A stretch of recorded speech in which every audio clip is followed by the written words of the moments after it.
ମଶା କାମୁଡୁଛି दीदी आज बहुत मशा कामुडुची ସତରେ सतो ତୋତେ ଦେଖାନେ କେଠି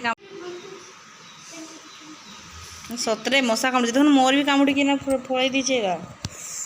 ସତ କଥା ଗୋଟେ ତ ମଶା କାମୁଡୁଛି ମଶା କାମୁଡୁଛି ଓହୋ ମଶା କାମୁଡୁଛି ଚାଲ ଉପରକୁ ଛାତ ଉପରକୁ ପଳେଇବା ସେଠି କେତେ ମଶା କାମୁଡ଼ିବନି ଆଉ ଚାଲ ମଶା କାମୁଡୁଛି ତଳେ ବି ମଶା କାମୁଡୁଛି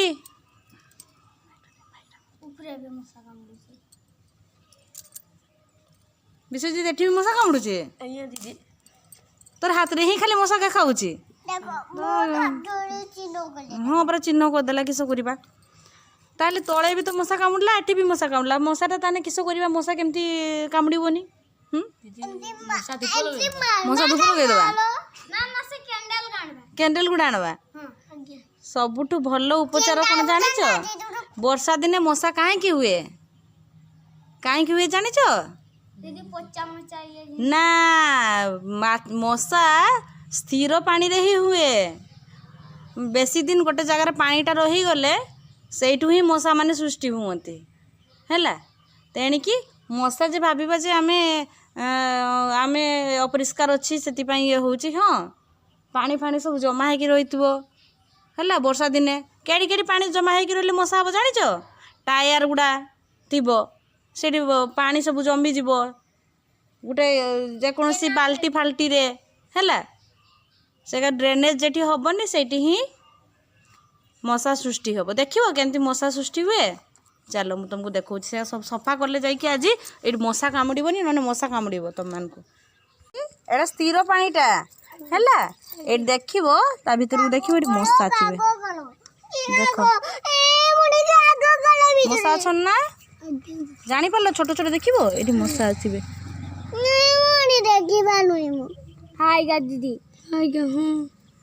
କେଇଠି ଅଛନ୍ତି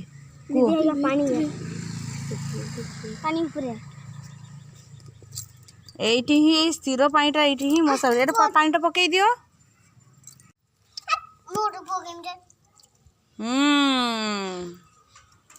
ହେଲା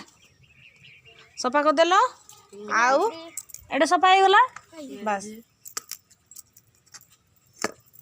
ଥାଉ ଚାଲ ଆଉ କେଠି ପାଣି ଅଛି ଦେଖିବା ଚାଲ ନା ଏ ଛାତ ଉପରେ ସେ ଯେ କୁଣ୍ଡ ଗୁଡ଼ାରେ ପାଣି ଥିବ ଏଠି ଦେଖୁଛ ପାଣି ଭର୍ତ୍ତି ହେଇକି ଅଛି କାହିଁ ମଶା ହେବନି ମୋତେ କହିଲ ହେଁ ଏ ପାଣି ଗୁଡ଼ାକୁ ପକେଇଦେବା ହେଲା ପାଣି ରହିଲା ମାନେ ସେଇଠୁ ହିଁ ସେଠି ପାଣିଟା ଅଛି ପକା ସୁନ୍ଦର ଥିଲା ନା ପକା ପକା ପକା ବାସ୍ ଏମିତି ଯେକୌଣସି ଜାଗାରେ ପାଣି ଥିବ ଟାୟାର ଦେଖିବ ପାଣି ଥିବ ସେ ସବୁ ପାଣିକୁ ତୁମମାନେ ପକେଇଦେବ ସେଗାକୁ ରଖିବନି ରଖିଲା ମାନେ ସେଇଠୁ ହିଁ ମଶା ସୃଷ୍ଟି ହୁଅନ୍ତି ହେଲା ଆଜି ଆମେ କି ମଶା ଦ୍ୱାରା କି ରୋଗ ହୁଏ ସେଇଟା ପଢ଼ିବା ଚାଲ କେଉଁ ରୋଗ ହୁଏ ହଁ ଡେଙ୍ଗୁ ମ୍ୟାଲେରିଆ ଏଇ ରୋଗ ସବୁ ହୁଏ ତାହେଲେ ଆମେ ଆଜି ଜାଣିବା କେ ମଶା କାମୁଡ଼ିଲେ କି ରୋଗ ହୁଏ ହେଲା ମଶା କାମୁଡ଼ିଲେ ସାଧାରଣତଃ ଆମେ ଜାଣିଛେ ଯେ ମ୍ୟାଲେରିଆ କୁହନ୍ତିନି ମ୍ୟାଲେରିଆ ହେଇଛି ତାକୁ ସେ ମଶାରୀ କାହିଁକି ଟାଙ୍ଗୁନି ସେଥିପାଇଁ ତାକୁ ମଶା କାମୁଡ଼ିଛି ବୋଲି ତାକୁ ଜ୍ୱର ହେଇଛି କି ଜ୍ୱର ହେଇଛି ମ୍ୟାଲେରିଆଟା ଗୋଟେ ଜ୍ୱର ହୁଏ ନା ମ୍ୟାଲେରିଆ ହୁଏ ହେଲା ମାଇ ଏନୋଫିଲ୍ସ ଗୋଟେ ମଶା ଅଛି ଯାହାଦ୍ୱାରା କି ମ୍ୟାଲେରିଆ ରୋଗ ହୁଏ ହେଲା ଆଉ ବାତ ଜ୍ୱର ବି ହୁଏ ଡେଙ୍ଗୁ ଜ୍ୱର ବି ହୁଏ ଶୁଣିଛ ତୁମମାନେ ସେଗା ବି ସବୁ ମଶା କାମୁଡ଼ିଲେ ହୁଏ ତାହେଲେ କି ମଶା କାମୁଡ଼ିଲେ କି ରୋଗ ହୁଏ ନା ମାଇ ଏନୋଫିଲ୍ସ ମଶା କାମୁଡ଼ିଲେ ମ୍ୟାଲେରିଆ ରୋଗ ହୁଏ ମାଇ କ୍ୟୁଲେକ୍ସ ମଶା କାମୁଡ଼ିଲେ ବାତ ଜ୍ୱର ହୁଏ ଆଉ ଏଡିସ୍ ମଶା କାମୁଡ଼ିଲେ ଡେଙ୍ଗୁ ଜ୍ୱର ହୁଏ ହେଲା ତାହେଲେ ମଶାରୀ ସମସ୍ତେ ଖାଞ୍ଚିକିନା ଶୋଇବ ମାନେ ମଶା କାମୁଡ଼ିଲେ ଜ୍ୱର ହେବ ବୁଝିଗଲା ବାସ୍ କ'ଣ ଜାଣିଲ ନା ମ୍ୟାଲେରିଆ ବାତ ଜ୍ୱର ଡେଙ୍ଗୁ ଇତ୍ୟାଦି ରୋଗ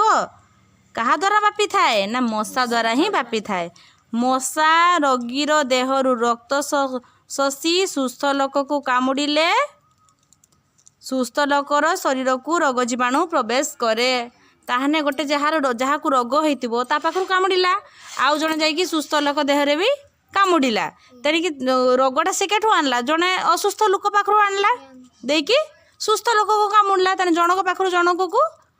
ମଶା ଦ୍ୱାରା ହିଁ ସଂକ୍ରମିତ ହେଇଯାଉଛି ରୋଗ।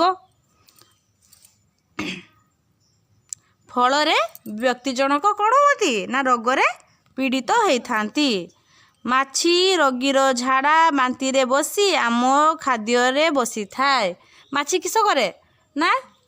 ରୋଗୀର ଯେତିକି ସବୁ ଝାଡ଼ା ବାନ୍ତି ଅପରିଷ୍କାର ଜିନିଷରୁ ଆସିଲା ଦେଇକି ଆମ ଖାଦ୍ୟରେ ବସିଲା ଆମେ ସେଇ ଖାଦ୍ୟକୁ ଖାଇଲା ମାନେ ଆମକୁ ରୋଗ ହେବ। ବୁଝିପାରିଲ? ତାହେଲେ ଏଇ ସବୁ ରୋଗ ଗୁଡ଼ା କାହା ଦ୍ୱାରା ବାପୁଛି? ମଶା ଦ୍ୱାରା ହିଁ ବାପୁଛି।